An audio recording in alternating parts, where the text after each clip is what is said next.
सिखाया जाएगा। ऐसे ही जो सभा सोसाइटी होगा, उस सभा सोसाइटी में ही धर्म कर्म के बारे में सिखाया जाएगा। ये बहुत दुख की बात है कि हमारा आदिवासी समाज क्यों सामने नहीं आता है, क्यों पढ़े लिखे लोग हमारे समाज के सामने नहीं आते हैं। यह बहुत सोचने की जरूरत है। आज अगर पढ़े लिखे लोग अगर सोचते हैं कि हम तो महल में बना के बड़ा बड़ा बिल्डिंग बना के हम रहेंगे और मेरा जो गरीब लोग है वो धर्म कर्म करेगा, तो यह बहुत बड़ा सोच है, बहुत बड़ा भूल है। आज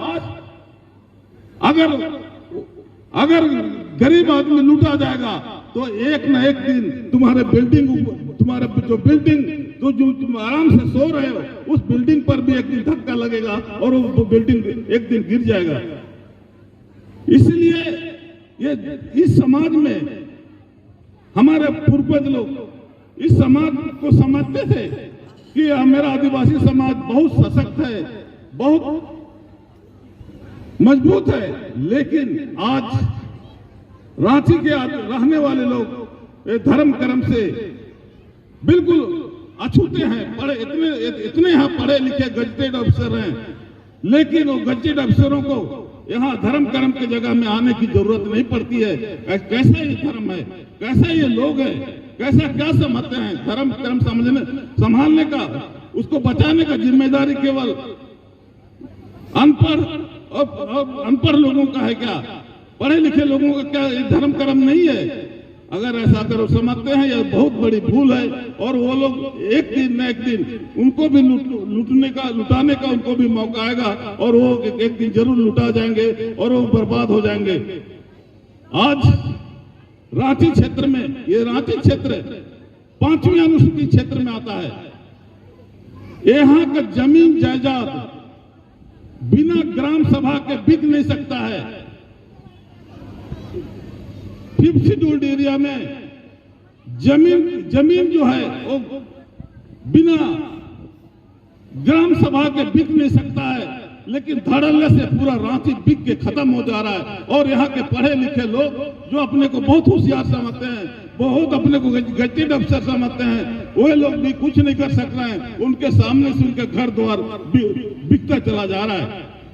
जिस समय 1947 में 1947 जिस समय भारत आजाद हुआ था, उस समय यहाँ का आबादी आदिवासियों का 47% था। करीब 50% के लगभग आदिवासी था। आज वो आबादी 26% में सिमट कर रह गया। क्यों?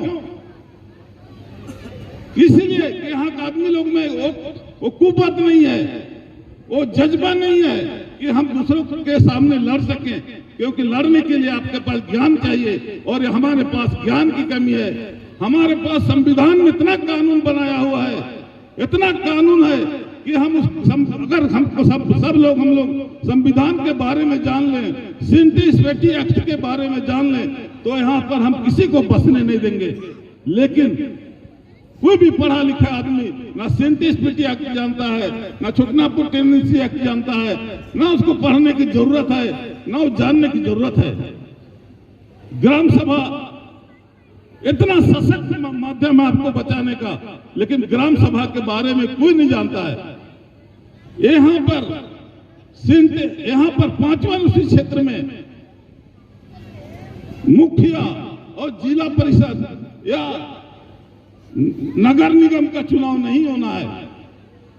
इस क्षेत्र में हमारा जो पारंपरिक व्यवस्था है, पढ़ा व्यवस्था, उस व्यवस्था के तहत इस राज्य का, झारखंड के 13 जिला में उस व्यवस्था के तहत आपका शासन व्यवस्था चलना है। इसी को स्वशासन व्यवस्था कहते हैं, रूढ़िवादी परंपरा कहते हैं, और ये कानून में है। लेकिन यहाँ पर कानून को जानने वाले लोग बहुत कम हैं। अपने अगर कानून नहीं जानेंगे तो अधिकार को कैसे छीनेंगे? इसलिए हे भाई बहनों, यहाँ के पढ़े लिखे तमाम भाई बहनों को मैं बोलना चाहता हूँ कि आप लोग पढ़िए लिखिए और लड़ने के लिए सीखिए। जब तक आप संघर्ष नहीं करेंगे तब तक आप आगे नहीं बढ़ पाएंगे। आज ये लोग जितने भी आपके सामने कल अयोध्या में क्या रामलला का क्या मूर्ति स्थापना होना है, उसके लिए पूरे देश में लोग झंडा फहरा रहा है। शायद मैं सोचता हूं कि हमारे आदिवासी समाज के कुछ लोग ऐसे भी होंगे जो उस झंडा को, गिरुआ वस्त्र को फहरा रहे होंगे, लेकिन नहीं भाई बहनों, ये गिरुआ वस्त्र मेरा नहीं है, ये गिरुआ वस्त्र मेरा नहीं है। हम लोग इस गिरुआ वस्त्र के नीचे आएंगे तो हम लोग सब बिक जाएंगे, हमारे पास कुछ भी नहीं रहेगा।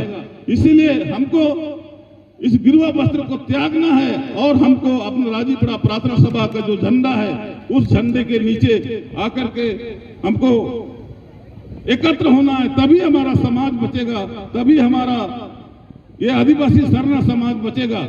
इतना सुंदर समाज, इतना बुद्धिमान समाज, हमारे पूर्वज लोग इतना बुद्धिमान, इतना सुंदर समाज रहते हुए भी हम लोग आज के परिस्थिति में बहुत मुश्किल के दौर में गुजर रहे हैं।